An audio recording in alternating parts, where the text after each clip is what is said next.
Barbara's a real life farmer also, and she's known in these parts for beating a hog farm factory out of her neighborhood. Hope she tells you about that.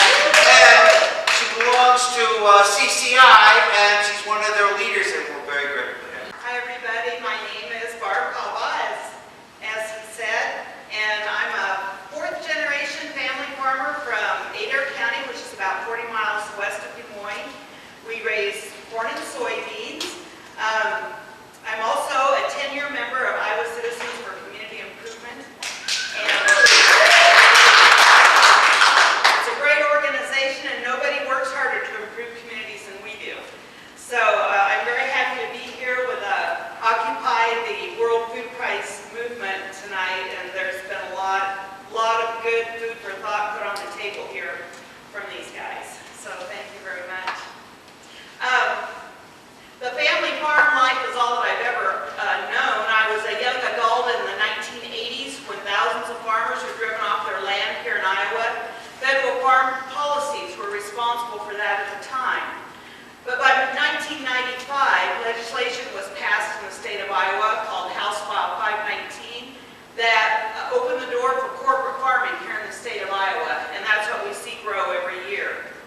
In the 1970s, there were 90,000 farms that raised hogs here in the state of Iowa. Now, about 8,200 producers grow more than 16 million hogs here in the state of Iowa. The decrease in the number of producers for cattle, poultry, and other animals have mirrored this. Along with the loss of livestock producers has been the loss of family farmers and all the sellers of goods and services in our rural communities that serve these farmers. The livestock buyers and sellers. The sale barns are gone. A fencing company. People that sell fencing materials. The farm and parts stores are gone. The equipment suppliers are gone. The veterinarians are gone. The feed suppliers. The livestock equipment suppliers. Those are all gone from our small towns.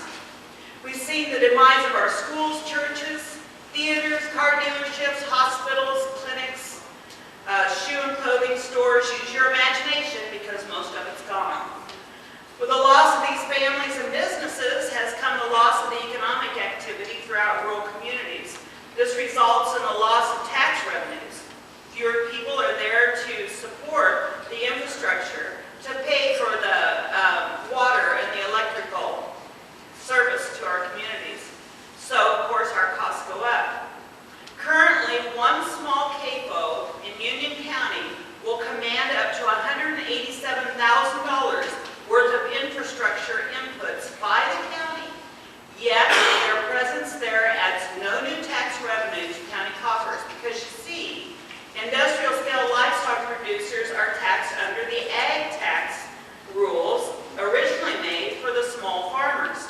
Therefore, a new factory farm raises no new revenue for the county, yet it uses large amounts of county resources in their infrastructure needs.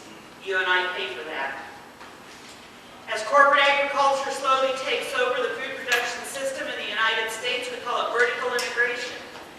There will be serious ramifications for those of us still on the land and for our rural counties, and George kind of outlined that as far as food sovereignty goes. No longer will the next generation take over the family farm. In a 1-mile radius of where we raised our children, there were 8 young men who would have loved to farm. That's all they wanted to do. But those 8 young men had to leave the area to find a job and raise their families. Not only are these families lost to the community, but the innate knowledge of the soil, how best to farm, how best to raise and care for livestock, how best to raise and store food.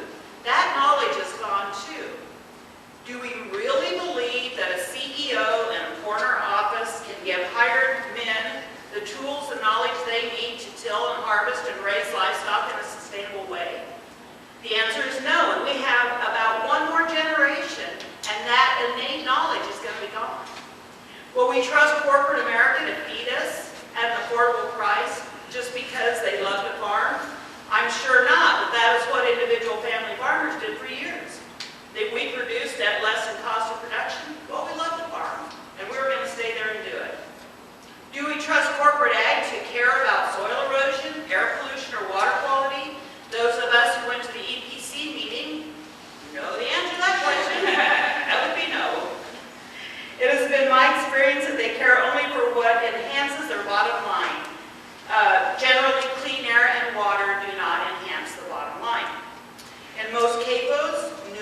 bred sows stand in a gestation crate, 2 feet wide, 7 feet long, for 114 days. We wouldn't put your dog in a cage like that for 114 days. Yet that's what we allow to happen to our livestock across this corporate farming state every day. Our family farm would never treat an animal that way. Our hogs and cattle always had food, shelter, shade, warmth, and water, and room to move around. And we looked at them as God's creatures to care for, not as a widget in a great big long cable. People continue to leave rural Iowa, or at the very least drive long distances to large urban areas just to have a job. In rural communities, residents and businesses won't build next to cabos due to flies and repulsive odors. There tends to be less retail and fewer retail options. Home values collapse next to cabos. Factory farms have not only driven rural residents away, but oversight of resources and animals is minimal at best. Iowa has 572 impaired waterways now, decreased recreational activities and potable drinking water for humans as well as livestock, or as well as wildlife too, well, livestock and wildlife. Wildlife is really hunting for clean water now. Our oversight bureaus and the DNR are continually defunded even as CAPO numbers continue to climb. Mother Nature could clean up what small family farmers had to put out on the ground. But how much longer can she clean up after the millions of gallons of liquid manure applied to Iowa's soil every year? Not one time, not 2 times, but every year. Iowa needs a Marshall Plan to help her repopulate, a plan that will revitalize our small towns and cities and make them attractive to families again. Food production needs to be put back into the hands of families who know how to raise a healthy product and care properly for their crops, their animals, and the environment.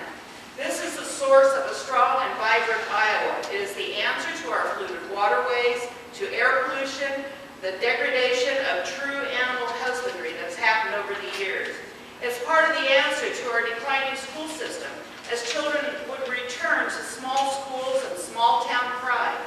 It's the answer to the loss of our proud land-grant universities to corporate control. Iowa should not have to deal with the Environmental Protection Agency just to have clean water and proper oversight of the industrial scale.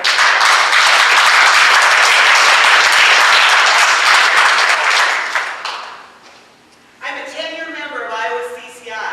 They're the only organization that works hard, CAFO by CAFO, one CAFO at a time, to reverse the vertical integration of corporate agriculture. We need all the members we can get. This is a fight that's going to go on for a long time. And so everyone needs to think about being a member of Iowa Citizens for Community Improvement to reverse this trend. When Gary Weiss, he's a rich man, I guess, he's a Harvard Business School graduate from Harlan, decided he'd like to put 7,000 sows by my house, 65 miles away from his house. I called Iowa CCI, and someone was there within a few days to help us. And the neighbors came together. Every day I prayed for God to open the door He wanted us to walk through and close the ones He didn't. The neighbors were there. I